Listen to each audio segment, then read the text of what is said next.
Good afternoon, I'm Beatrice Reyna with your Panhandle Round Up edition for Friday, August 9th, 2024. A Scottsbluff man is behind bars after he is accused of having inappropriate conversations with a 10-year-old girl. The Scottsbluff Police Department arrested Victor Galindo after admitting to sending messages via Snapchat to the girl. This all happened after the girl told her mother about those messages, and according to court documents, police were called to the home on a disturbance call and found Galindo pinned up to the wall by a male and a female. During their investigation, Galindo, who stated he's the owner of a roofing company, showed officers a fake ID and even offered to pay them up to $40,000 cash to let him go. Galindo faces several charges, including bribery, false reporting, and enticement by electronic communication device. And Phelps County has been selected by DG Fuels as a site for their first Midwest production facility for sustainable aviation fuel. The proposed $5 billion facility will produce 193 million gallons of sustainable aviation fuel per year. They will do it by using ag byproducts, and Governor Pillen says that this project is expected to deliver nearly $55 billion of economic impact across the state over the next 30 years. Production is expected to begin in 2030. And the Tri-Cities could also be getting a nuclear reactor soon. Grand Island, Hastings, and Kearney were listed among 16 communities in a feasibility study by the Nebraska Public Power District. NPPD is now evaluating environmental factors and deciding where they can build. A briefing about the next phase with the governor and other state officials is set to begin this afternoon. And a group of 15 attorney generals, including Mike Hilgers of Nebraska, has filed a federal lawsuit to stop the Biden-Harris administration from extending Obamacare to DACA recipients. The plan would take effect on November 1st, and across the country, more than 200,000 DACA recipients would be eligible for the taxpayer-subsidized plans. There are about 2,420 recipients in Nebraska who would benefit from it. The Attorney Generals argue that the rule violates the text of the Affordable Care Act, or Obamacare itself. And here's meteorologist Justin Crash with the check of your weather.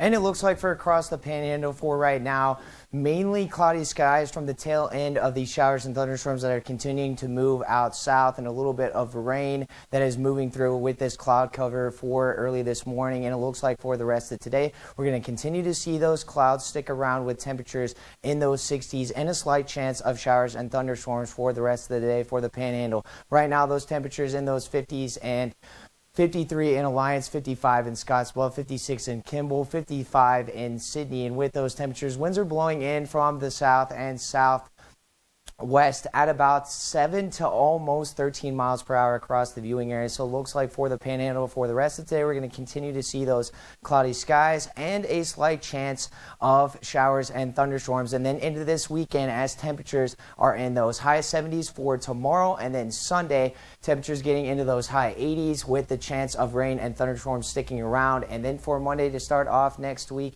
temperatures in those high 80s and that chance of rain and thunderstorms sticking around for the Panhandle for this weekend and into the start of next week. So it looks like a very wet and active weather pattern coming up this weekend and into the start of next week. And that's it for weather. Here's John Clanton with sports.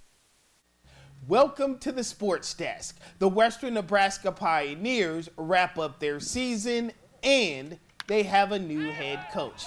Now, the Pios, playing in their first season in the Rocky Mountain Baseball League, finished the year with a 29-18 overall record and 13-15 conference record.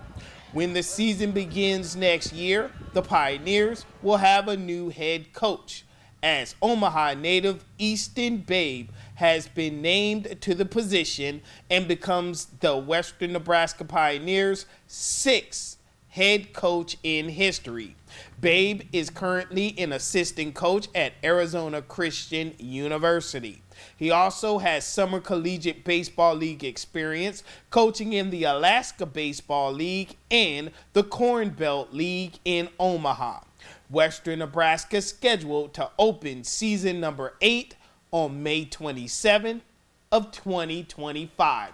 It's hard to believe the Pioneers are heading into Season 8 in 2025. That's all from the Sports Desk. Everyone have a great rest of the day and see ya. And that's all we have for now. Remember to join us weekdays for the Panhandle Roundup, covering the stories in the Panhandle that matter to you. Have a great day and a great weekend.